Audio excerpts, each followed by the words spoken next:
Oke teman-teman, kalau kita ingat di video ke-10, yaitu tentang function as props, kita memiliki alasan tersendiri kenapa menjalankan metode handle delete ini di dalam komponen home. Bagi teman-teman yang belum nonton videonya, silahkan klik link di bagian pojok kanan atas video ini, atau nanti link dari video tersebut akan saya sertakan di deskripsi.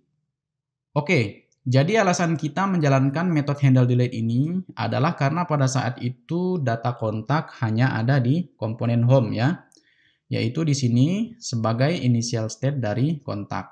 Sehingga child komponen atau kontak list tidak bisa memanggil set contacts ini untuk mengupdate data kontak.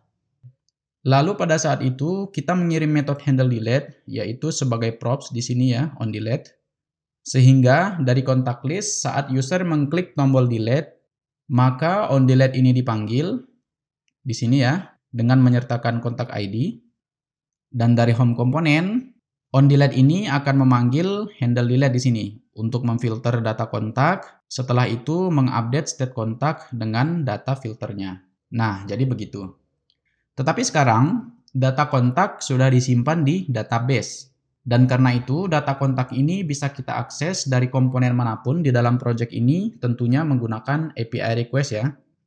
Sehingga komponen home di sini bisa mengakses data kontak, kontak list di sini juga bisa mengakses data kontak. Nah, di video ini kita akan melakukan delete request ke server untuk menghapus kontak, tetapi kita lakukan di dalam komponen kontak list ya. Jadi di sini kita buat dulu functionnya, const handle delete kontak dan menerima ID sebagai parameter. Oke. Dan di dalam function ini kita akan melakukan delete request ke server. Jadi kita perlu mengimport instance dari Axios di bagian atas di sini, import API from /API/kontak API. Oke. Selanjutnya kita panggil dari sini API dan metode delete ya, karena kita akan melakukan delete request ke server. Dan di dalam metode delete kita akan menuliskan endpoint sebagai parameternya. Jadi /contacts/ lalu plus ID. Jadi di sini ID-nya adalah ID dari kontak yang akan kita delete ya.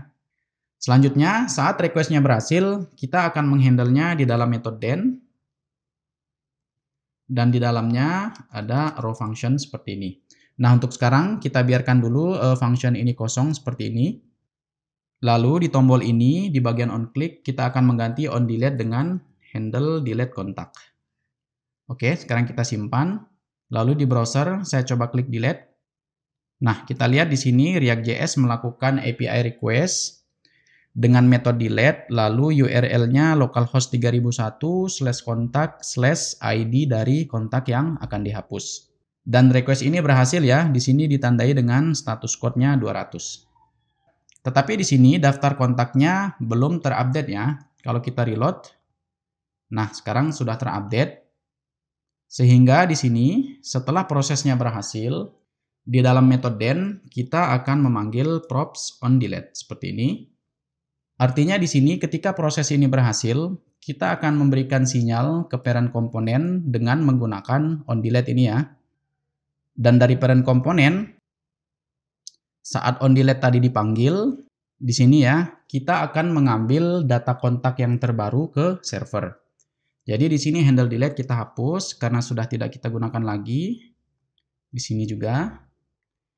Lalu kita akan membuat sebuah function, misal fetch kontak seperti ini. Dan di sini API request-nya kita pindahkan ke fetch kontak seperti ini. Kita rapikan indentnya. Nah, selanjutnya fetch kontak bisa kita panggil dari use effect ya. Dan juga kita panggil dari props on delete seperti ini. Sekarang kita simpan semua, lalu di browser.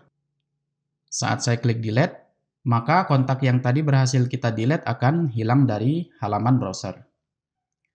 Dan selain itu, kalau kita lihat di database kontak JSON di sini, data kontaknya juga sudah terupdate.